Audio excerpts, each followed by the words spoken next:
精神健康基金会今仔公布全国精神健康指数调查的结果哦，结果是80分，只有81分尔尔，比2022年搁较低，可能是甲去年有总统的选举有关系。这个调查嘛发现讲，大约有4成民众拢困袂好，所以即马困袂好嘛，正做是一款新的国病。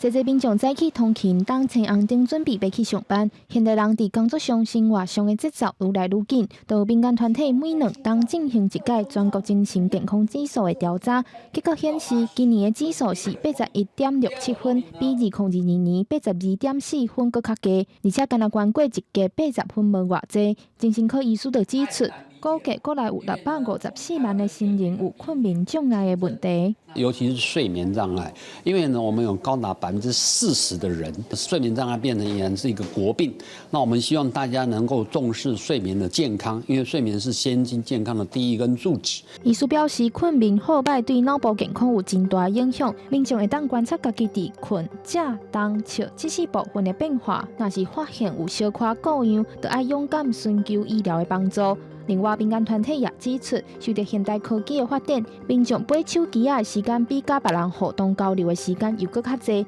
医师也强调，增加实际甲人互动的时间，建立生活上的新连结，对脑部的发展有帮助，对身体嘛较好。现在脑科学呢，就是要能够让你头脑能够具有活力。所谓活力，就是脑细胞跟外面有连结。那你体力好，身体好，外面活动又多。 这个脑自然它的连结就很丰富。